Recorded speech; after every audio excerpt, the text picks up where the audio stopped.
Well, good evening, everyone, and lovely to see such a great crowd of you. And thank you very much indeed for coming along to the Royal Institution, and welcome. Now, our subject today is the traumatized brain, which is a challenging subject.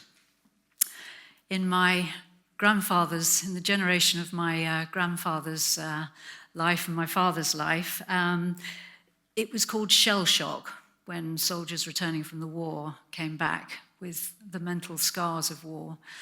But of course, they were told they had to keep quiet about their traumas and not to talk about it. If they actually broke their silence, it tended to be seen as a sign of weakness.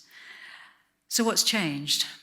Well, at least now we have a name for it, post-traumatic stress disorder, which is one of a number of mental illnesses. And we do talk about it.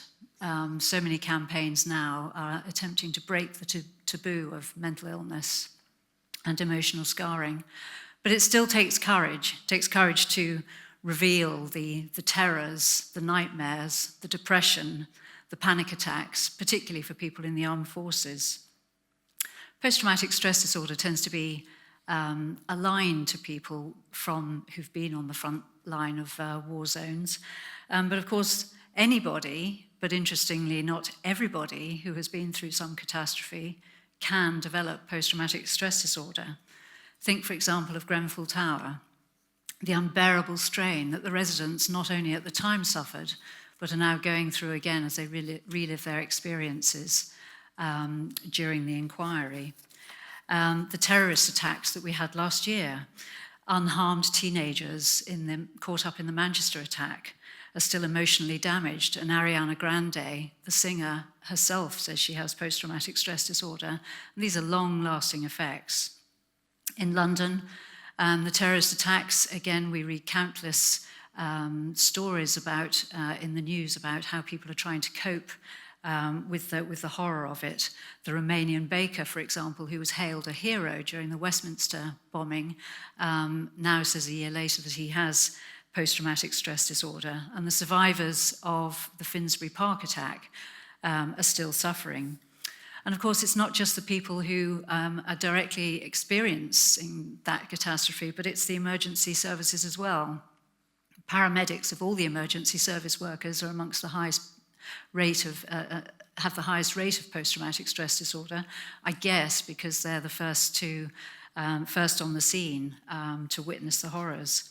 Then elsewhere in the world, we helplessly read about the terrible plight of refugees, people who've lost their homes, witnessed terrible, brutal killings. They escape. Where to? What with? Whatever they've got. And just today, of course, in the headlines, we see news of the 600 people who are stranded on boats being shunted around European countries to try and find a place to settle. So tonight we have two leading experts in post-traumatic stress disorder. They are researchers who are looking at the effects of the traumatized brain. And my first speaker is Dr. Alexander Fjaeldstad, and I've been practicing how to pronounce this Danish name, and I hope I've got it vaguely right. Alexander is a medical doctor, a scientist, and a captain in the Danish army. Within the first 6 months of his training, he became a sergeant, and 3 years later, he was a captain. He was deployed to Iraq at a time when he'd already started his medical training, so his medical training was actually interrupted by his Iraq tour.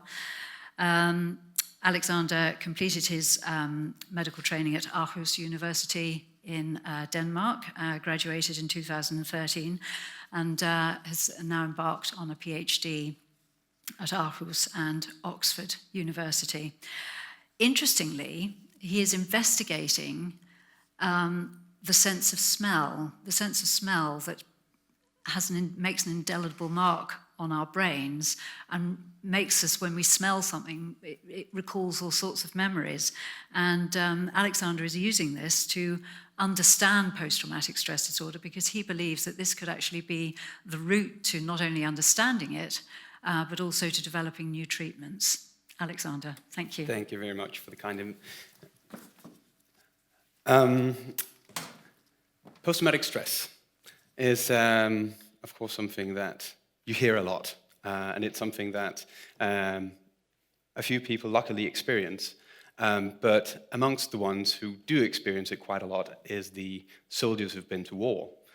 So my talk today was going to be about my deployment in Iraq and the fellow soldiers I was deployed with, and the epidemiology of PTSD, what happens during the deployment, what happens after, and what triggers this. So the traumatized brain is something that is quite hard to understand, and it's something that isn't just one single thing, it's a complex matter. But in soldiers, we actually have quite a lot of healthy young men and women who are being shipped abroad and have a very high risk of experiencing trauma, and also have a very high risk of subsequently developing PTSD. So in that way, as a neuroscientist, it is an extremely interesting group to look at, because this can actually give us some clues what happens in the brain, because with these men and women, we can look at them before, we can look at them during and after and follow them. And in most other traumas, we don't have that option to see what is their brain like before the trauma happened. As a soldier as well, I think it's super, super relevant to always try and break the taboo, because even though we've become so much better to talk about it compared to older days, there is still a taboo. There is still sort of a weakness in the soldier that you don't want to express. And I think that's something that still requires quite a lot of work. So I'm going to start off a bit chronologically. Before the soldiers being deployed, it's not just a group of soldiers, it's a group of unique individuals. And before their deployment, it is quite important to realize that there are different risk factors for actually developing PTSD during the deployment that depends on their previous experiences. Especially, it's been shown that a previous history of trauma, that could be previous deployments or childhood abuse or any sort of trauma, can sort of fill up the emotional backpack a little bit that gives them a higher risk of developing PTSD. But also their personal traits, their coping strategies, and their regulation of emotions can be something that can affect the way that they perceive a trauma if it happens. For the soldier themselves, their preparation is of course focused on the mission and not much on lowering the risk of PTSD in itself. But you prepare for the mission, you prepare with the men you're going with, and you develop a very close relationship to them. And then you settle your affairs with the folks back home in order to make sure that everything is in order, so you can go out with a knowledge that everything is settled back home, and you have a clear line of communication with your family, which are vital in the support. During the deployment, there are quite a lot of different tasks that any soldier has to do. So mine was rebuilding, but when you go down there, first and foremost, you're a rifleman. If something happens, you have a very basic training that everyone has to follow, sort of very basic military. And I was lucky enough to be deployed where I was doing the rebuilding in an area where the 58th Battery from the UK were in charge of security, and they'd been there for 3 months before my deployment. So they knew sort of the atmospherics, how the towns normally looked like, were there women and children, sort of what was the normal patterns, and you could drive around and feel safe with them. They were a really awesome group of guys and women as well.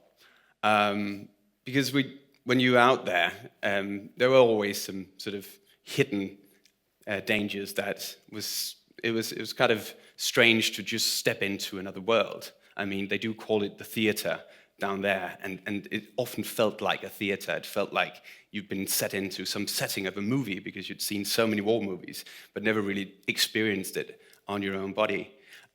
So we would be sort of trying to figure out what to do with the rebuilding, while a lot of the soldiers were ensuring the security, so they were setting up an outer perimeter to make sure that we were safe. And something that really struck me down there was that when talking to some of these guys that have been ensuring our security, when we got back into camp, they had absolutely no idea what we were doing. So they were just sitting there and making sure there's no enemies coming from here. So that part of it is something that actually has shown to be rather important, that they actually know the mission, they know that they're doing a good job, that something is going in the right direction, and that they have a good leadership. Because there are a lot of dangers out there. One of them were snipers who happened to have these armor-piercing bullets that could go pretty much through everything. But the biggest danger was the IEDs, the roadside bombs. And they were sort of there all the time. And from a brain perspective, that really is something that can change the way your attention is just focused on these very little details. If you look at the picture up there, you can see sort of the tarmac is being broken by a line of sand. That's a warning sign. And you can see that this is clearly not the UK, but still we're driving on your side of the road. But this is simply because we had to reduce our predictability, so we just drive in every sort of weird way that we could. If someone saw a wire, someone saw something being irregular, we would change sort of the pattern of our movements. And that was quite necessary. This was the area that I was deployed in, and during a brief period of time, we had 3 roadside bombs on the major roads in there, some of them with casual outcomes. And this is became something that you had to prepare for. It was something that was an imminent danger. So everyone were sort of talking about it and had it in the back of their heads. And when we would drive around, we would see like piles of old ammunition from a history of more than 20 years of war. And it would be quite easy to set these up and then hide them in some garbage. This was just burning off garbage, but it is quite easy to sort of hide some of these old grenades in there, ignite them when we drive by. But they actually it was actually more than that. They were extremely good, the insurgents, to make sort of hidden dangers. Here is a highly advanced piece of weapon. It's an IED with a small infrared sensor that you can barely see even if you're standing close to it. But this would be activated from maybe 100 meters away with a wire, and then it would be active when just before the military vehicle would pass, and then it would explode.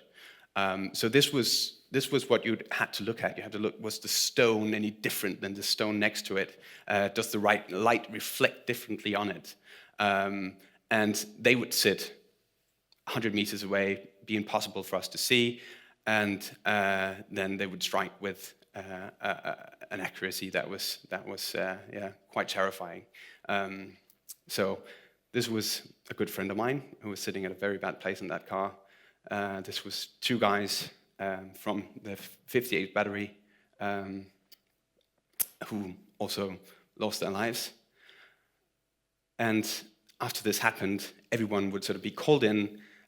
You'd have a big evacuation. You would make a perimeter, outer perimeter, and then the danger was that often there would be a second round of IEDs. There could be an ambush. So everyone was sort of on their toes. Everyone was really affected by this, of course, and also affected by the fact that you had to carry your friends to the chopper, being either Danish or British. So standing there afterwards, every one of these men women were having different thoughts going through their heads. One had been in the car, one should have been in the car, one planned the escort, one was swiping for an IED, but were unable to find it apparently. One was the first medic on site, one was the body of the man who carried him into the chopper, and another one was the physician in the field hospital who called the time of death. A lot of them were close friends. and it could have been any one of them standing around, remembering, honoring the soldier who died. So this trauma isn't just the one who got hit and the man next to him. It's actually a whole group of men. And this happened quite often. So you would get traumatized and then re-traumatized. And then during this deployment, sort of the risk factors here is something about understanding the leadership, understanding the mission, but also about having a really good diffusion afterwards, about talking about what you experienced. Could you have done anything different? And in most cases, you couldn't have. But just to get that talk going is actually something that is protective of developing PTSD, or at least during the deployment to ensure that it doesn't happen there. And also, of course, during the deployment, there are different categories of danger and injury and exposure. And in research, there's a lot of different things that are being used, but it is when this group of individuals in the army is being used to understand how PTSD works, both for the servicemen, but also for people in the Grenfell Tower, other tragic accidents and attacks all over the world. It is quite important to understand the nature of the trauma, and for servicemen also that some of the coping strategies that you have to apply afterwards is a little bit different, because even though you had an attack the day before, you have to show up stronger the day after to have a show of force to show that you're not afraid of anything. This is the 1,000-yard stare, which is known from all different sorts of wars, battle shock, where everything just seems like surreal environment. But still, you'd have to go out the next day, have to go out to that specific area where the attack was to show that you're still here, you're still standing. Another coping strategy is for rockets or mortars going into camp, and that's actually something that, in the light of all the other things that happens, becomes, almost irrelevant. So we would, when there was an explosion, we would look at our clocks. If it was 1:45 or 1:15, we would keep on working because it was probably just the demolition guys who were blowing up grenades outside a camp. And if it wasn't 1:45 or 1:15, we would get down on the floor and wait for the shelter alarm. And this became sort of a daily routine. So when we had our Christmas, this was Christmas Eve, with our non-alcoholic wine and beers, we would actually have prepared in the shelter a complete copy of that table. So we would just move the party into the shelter because they shouldn't ruin our Christmas. So you develop some sort of coping strategy during the time you're there, and it all seems sometimes like one big theater. You do take your time to think about what happened, to talk about what happened, but it is mostly post-deployment, when you get home, that you actually start to really think about what happens in theater. And for myself, the transition was just, it was huge. I flew back through Frankfurt Airport. Someone was obviously not supportive of the war, so he made me take all the clothes off except for my boxer shorts.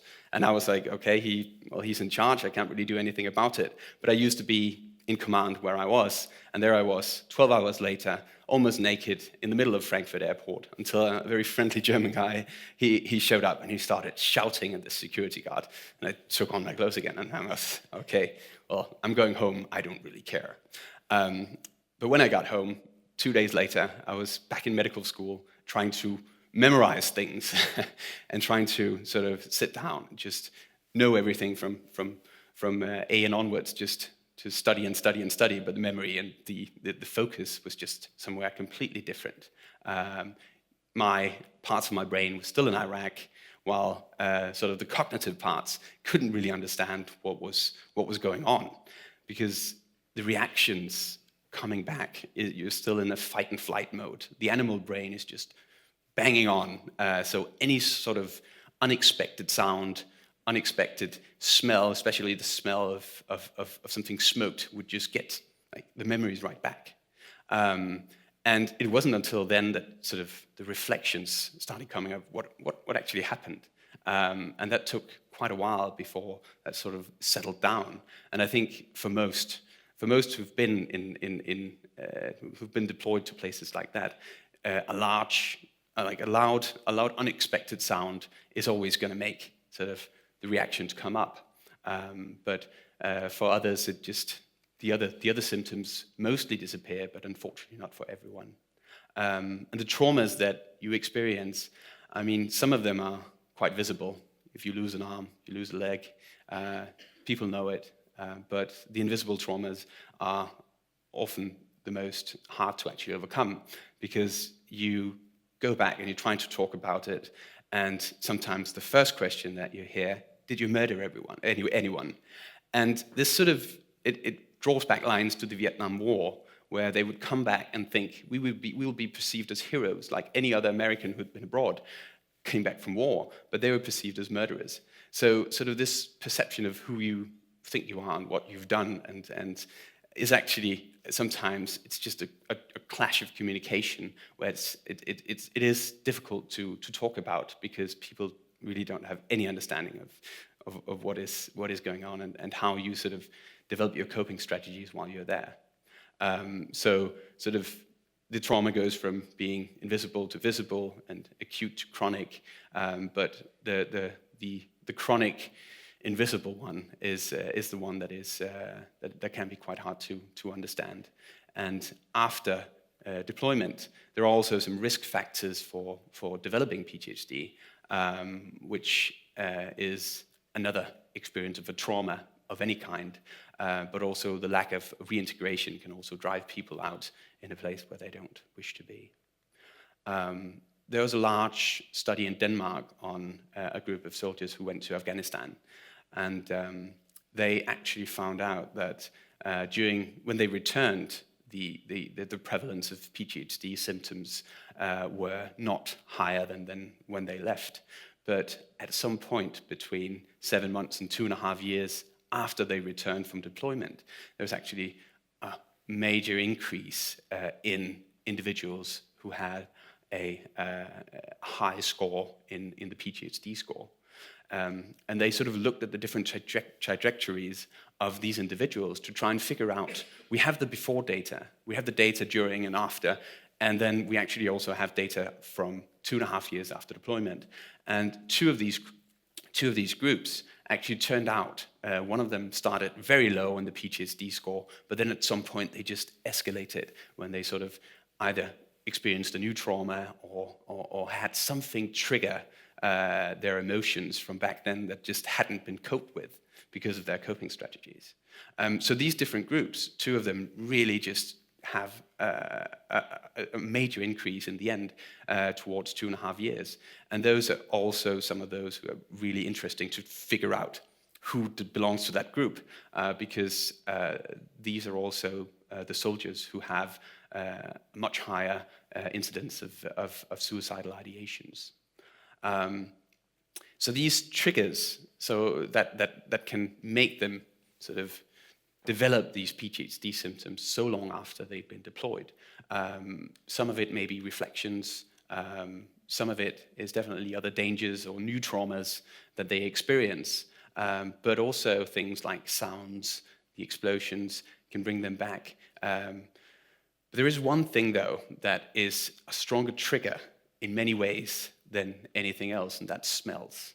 And that is because the sense of smell is wired in a completely different way than any of our other senses. It has a direct input into the amygdala, the small part of the brain that is very important for the perception of fear and the reactions that we have if we experience something. If the amygdala is hyperactive and it's not being down-regulated, you actually get a much higher fear response than you otherwise would. And this has been looked at in these veterans with smoke and with the smell of gunpowder and burnt flesh. And this can really trigger some rather nasty memories. So looking at this, olfaction is actually a way of trying to understand what is going on in this very deep part of the brain that is also, in other ways, quite difficult to take a direct look at. And these connections, they do change. There are some differences that you can actually look at with neuroimaging, both in the amygdala but also in other parts of our cognitive brain. And it's been shown on mice that you can actually reverse some of these reactions. So by reversing the reactions to the olfactory triggers, you actually get an overall lower symptom. Of course, it's mice, so it's something different, but the animal part of the brain, there are a lot of similarities, but you can actually change how they perceive fear. So perhaps sort of this can be used as a way in to understand it, but it is definitely clear that these alterations within the sense of smell is something that can be used if you have more advanced technological opportunities like the next speaker, Morten Kringelbach, has. So my last words here is PTSD awareness. It's super relevant always to talk about and always to go into with an open mind, even though you can't always understand it. There are changes in both brain dynamics and connectivity, and we can be better to figure out how can we avoid the PTSD from happening in the first place, and how can we be better at reversing the symptoms that these individuals have.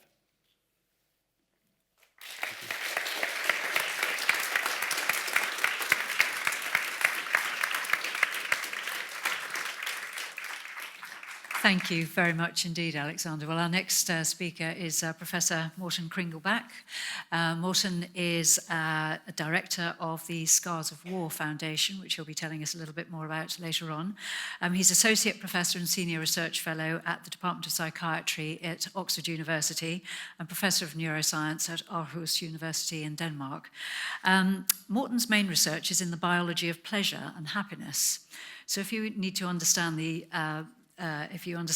biology of pleasure and happiness, then you also need to have a fairly good handle on the inability to experience pleasure and happiness. And of course, that then leads fairly directly into mental health problems, depression, and PTSD. Morten is conducting some unique research looking at the brains of people who have suffered from PTSD and other emotional traumas. And this is what he'll be talking to us about now. Thank you, Morten. Thank you so much. Yes, the traumatized brain. In many ways, of course, as Elaine said, for somebody who's interested in the good things in life, pleasure and well-being and so on, it may seem an odd thing, but there's yin and then there's yang. Together with Hugh McManus, who is a legendary English soldier who wrote this wonderful book called The Scars of War, we met and we thought we need to do something about this. He'd read my books on the brain and I had read his books on the military experience, and we thought, could we actually do something? Could we understand what is actually going on in the brain? What are the mechanisms? Could we predict who will develop PTSD, and could we perhaps even improve the kinds of treatments that we have?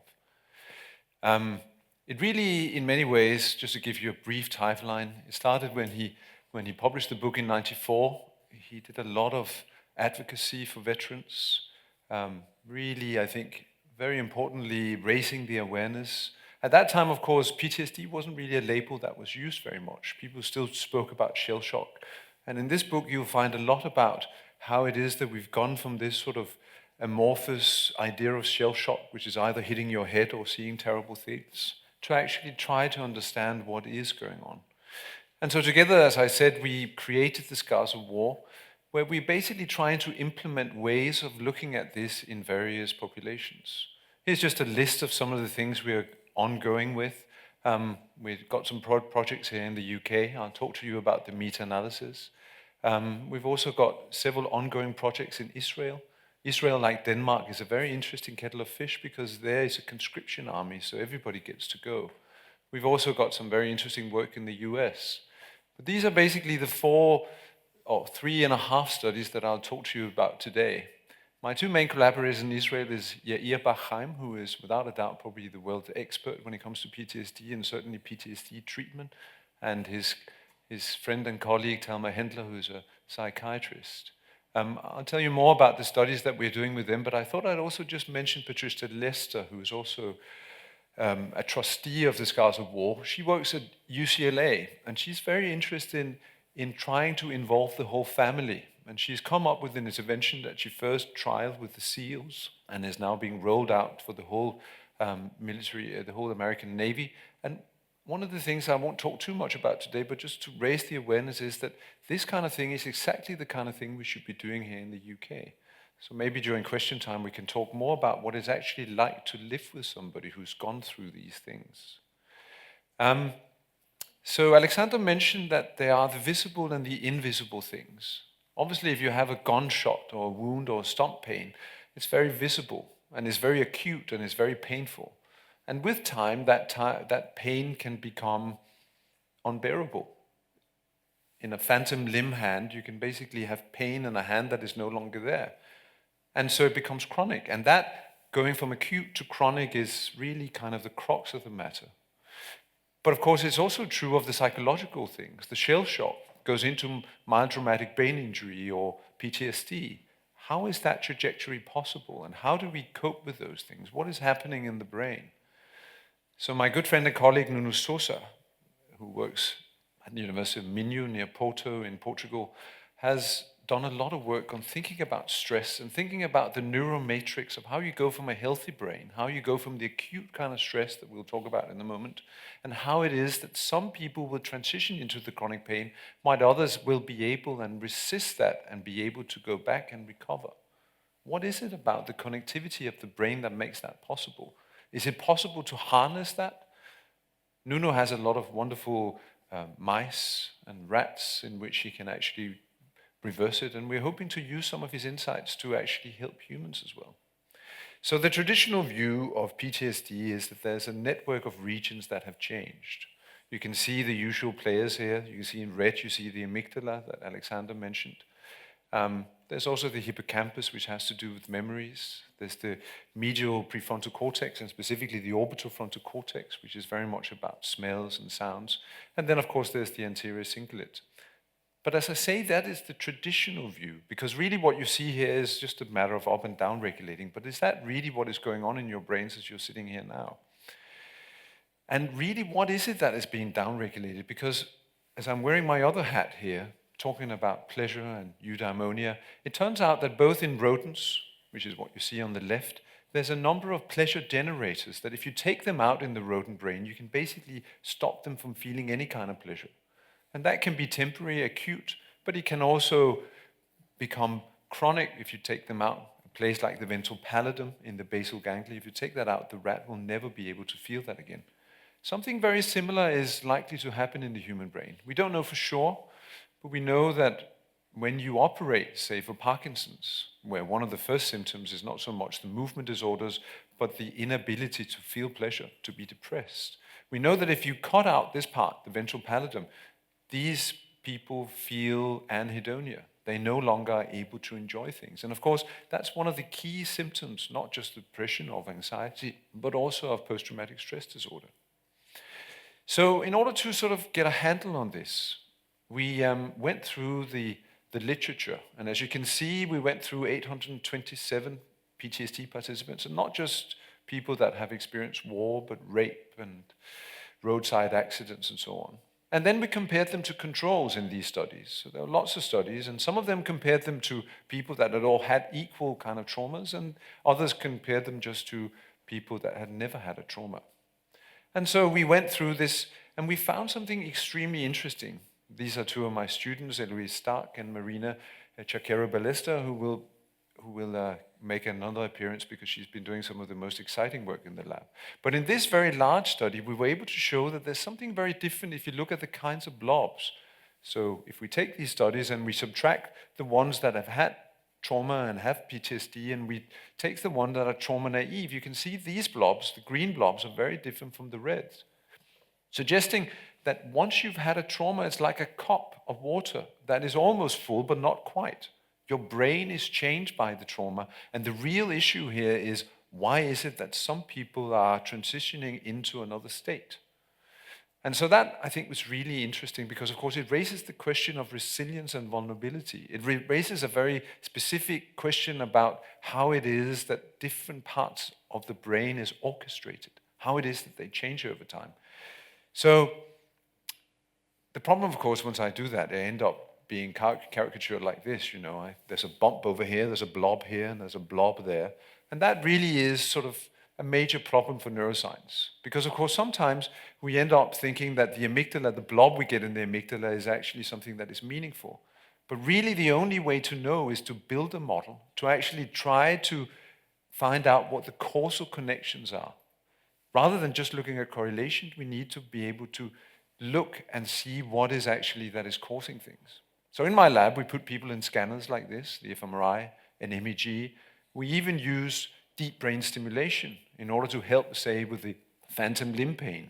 We now know where to stimulate in the brain with a pacemaker so that we can actually make that pain go away. It's not for everyone, and certainly not before you've done this kind of computational modeling would I put anywhere near that situation. But it means that we now have a way of understanding the brain using the kind of math that you get from physics and from what we call complex network dynamics.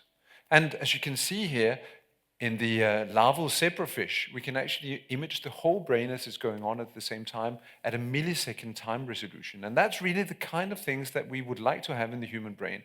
But we're not quite there yet, partly because we can't actually see through the skull like we can here with optical imaging. But yet, what we are able to do is that we are able to find out what it is that is going on in the brain at a fairly good resolution. We can certainly find out that there are all this cabling, we call it the connectome, that is basically transferring information from one part to the other. And we can then start to think about what kind of network it is that is found in the human brain. We can look, as I say, over seconds what it is that is happening as you're sitting here, perhaps, hopefully not falling asleep, but attending. And you can see that there are different networks that are shifting in and out. The landscapes of your brains are changing. There are different pathways on that. And really, if you want to think about it at the deepest level, first of all, there can be no transforming of darkness into light and apathy into movement without emotion. So emotions are key here. This is what makes us do things. But also, even deeper than that, if you want to think about, and Nikola Tesla was thinking very deeply about the secrets of the universe, he said you have to think about energy, frequency, and vibration. So have a look at this plate, which is being vibrated with sound.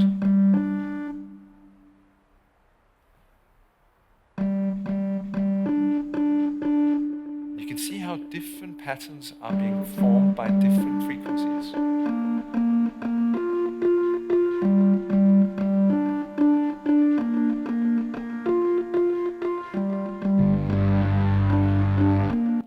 And it's true in all medium. And it's an old phenomenon. It was first described in 1787 by Chladni in a series of experiments.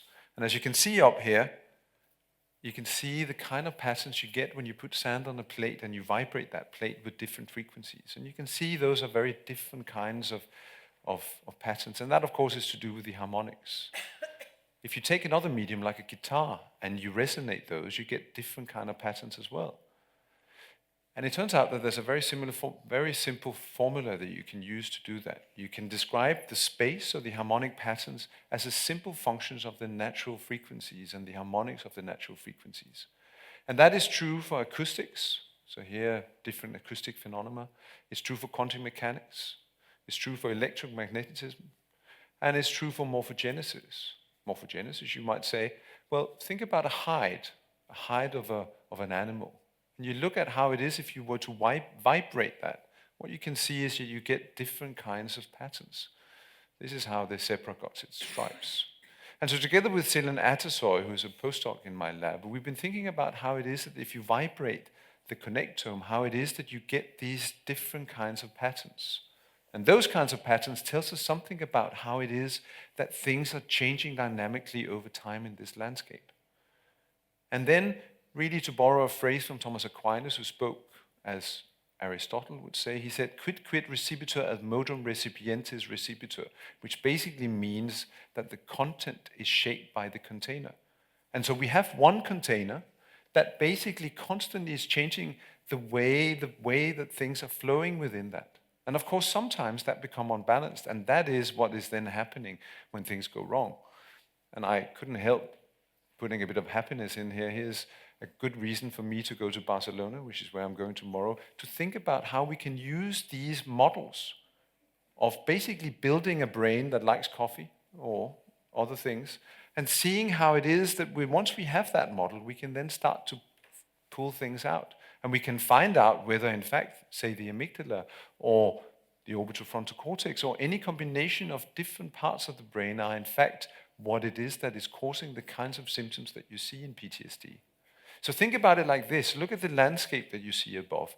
Think about when we have the normal wiring, what is happening is that there's a dynamical landscape, and you can walk through that landscape in many different ways.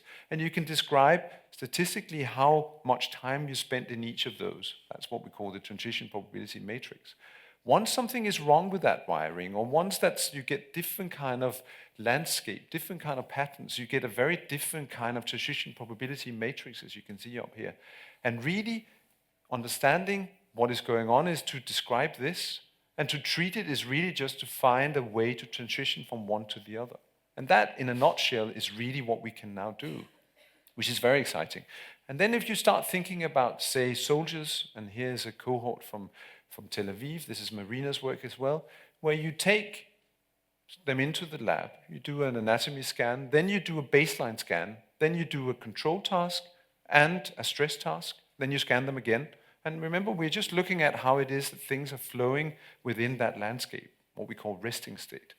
And then we do another scan where we work out exactly what the anatomy is like, and then we wait for a while, and then we do another scan. And then we take various other kinds of things that allows us to tell whether they've changed. We take various questionnaires, allowing us to measure how stressed they are, but we also take things like salivary cortisol.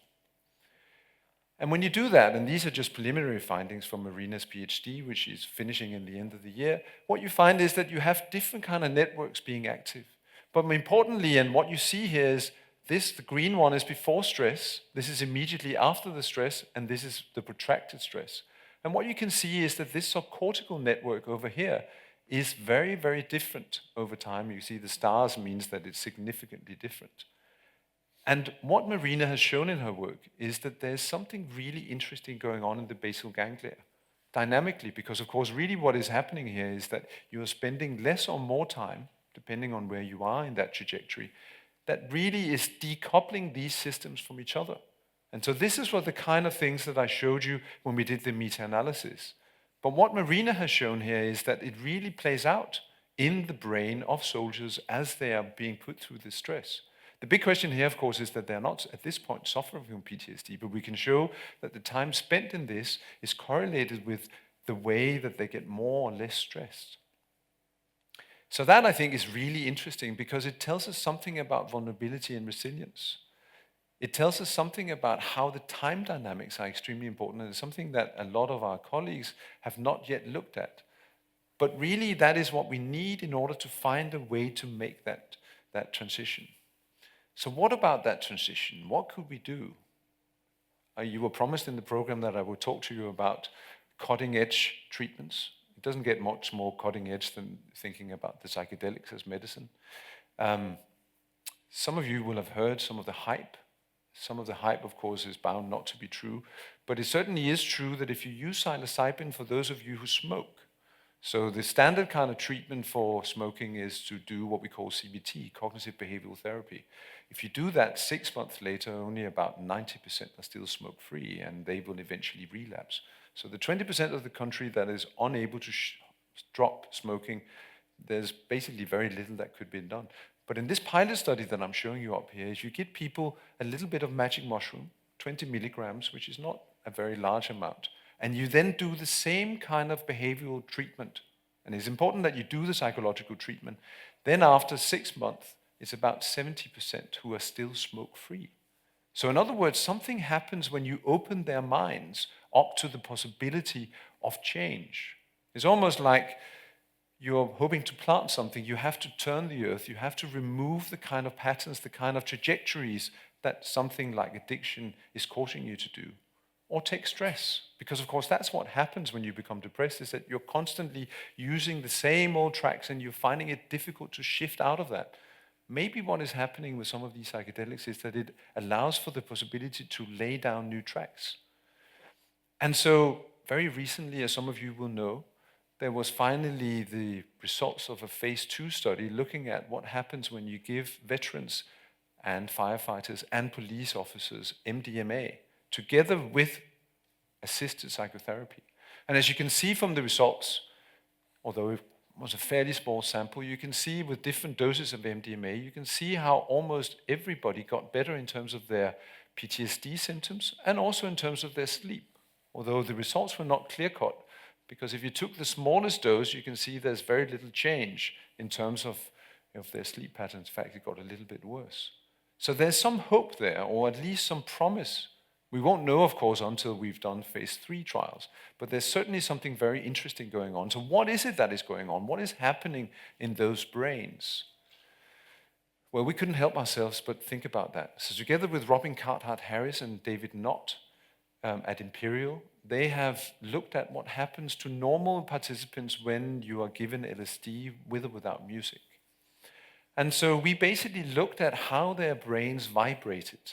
We were trying to use the technique that I just showed you, the Connectome harmonics, to think about how it is that things like power, like things like resonance and energy are changing. And what you can see here in this graph, and you can read the paper which was published late last year, is that basically when you take LSD with or without music, you have an increase in total power of energy of brain activity. What does that mean? Well, it means that it switches the way that your brain functions. It's perhaps a bit akin to being overclocked. I'm sure you know computers, sometimes you can make them run faster for a little while, but there's always a price to be paid for that, because of course they get too warm, or in the case of brains, they may not function optimally. But most importantly, what happens when you take, and this is what this graph is showing you, is that you are expanding the repertoire of active brain states. In other words, thinking about it in terms of the trajectories that I spoke to you about, what you can really see is that you are suddenly exploring new parts of yourself that you never knew. And interestingly, of course, this is invariably, depending on the dose, linked to an ego dissolution, a feeling of oneness with the universe. And interestingly, if you take psilocybin and you are terminally ill, a lot of the patients, and this is where the first evidence came in the second wave of thinking about psychedelics as medicine, a lot of them say that they have some of the most meaningful experiences that they've ever had. But again, and you could also look at things like criticality, and you can see that the brain becomes more critical as you take LSD. But the key thing here is that this should not be tried at home. This is something that really should be used in a setting where you can have the kind of psychotherapy that allows you to make it a safe and hopefully pleasurable experience. But of course, that's not the only thing we can do. Yair Bar-Chaim has for many years come up with various ways in which you can change the attention, change the way that you attend to different things. And he came up with what I think is probably one of the most exciting tasks that I've seen. Another hat that I wear when I'm in Denmark is that I'm part of a thing called Music in the Brain, where our stated goal is to find out why it is that music is so pleasurable. And everybody talks about how it is that music therapy is exactly the kind of things that will help them. But the real problem is that it's very difficult to get the evidence. And what I'm about to show you here is actually the first controlled, really simple to administer kind of music reward therapy that exists. And so what the insight he had was that when you're suffering from social anxiety, one of the big problems is that you're constantly attending to the negative information in the room. So up here, you'll be looking at the kind of the negative faces, and you'll be constantly scanning them. So Yair had the idea that what if you put an eye tracker on people's faces so you can basically see where they were looking. So they'd be looking at this, and then they go here, and then they explore the whole thing. And then he thought, why don't we link that to a set of headphones with their favorite music on? And as long as they were looking at the neutral faces, the music is playing. But the moment they stray into a negative face, the music stops. And they then, by trial and error, have to then start looking at the neutral faces again. And remarkably, they showed in the American Journal of Psychiatry that after just a very few kind of sessions, you are basically improving your social anxiety. And in yet unpublished work, but I think it's safe to say that it's looking very good at this point. but of course it's double-blind, so we don't know for sure, but certainly the pilots suggest that you can do a very, very similar thing, both for depression, but also for PTSD. So you don't may not need the psychedelics after all. You can harness the power of music to change your attention, to be ready to basically change the way that you come to see the world. Hopefully, that will provide some relief for somebody. But at the same time, I think it's very important to realize that what we're dealing with here is a really life-changing experience. And the kinds of things that goes on in war, that I think Alexander described very eloquently, and that Hugh, on numerous occasions when I've been speaking with him and we're speaking to audiences, has described as the real scars of war, it's very difficult to get rid of, because the sustained trauma of doing this over, say, a 6-month deployment is so difficult that it is indeed very, very hard to get rid of. And of course, paradoxically, it's also part of what it is that makes us human. But a lot remains to be done, and one of the reasons why we're talking about here and why we will now be discussing these things is because I think it's something that touches all our lives, whether in the military or whether the other kinds of traumas out there. There's a whole host of people that I can't thank all of them, but obviously Marina is a key player here. Yair Bachaim is very important, Gustavo Deco, and Nuna Sosa. This is just a number of people that are in the lab, some of the books that I've written. If you write a pink book like this, called The Pleasure Center, your colleagues look at you and say, Morten, are you sure that's science? So maybe. And finally, while we are discussing, I thought we'd leave one of those extraordinary poems that came out of the First World War, which now is almost unbelievable, isn't it? It's 101 years ago. And a lot of the experiences that they had then, I think, are still extremely valid for what we do today, and is perhaps the reason why we're doing it. Thank you.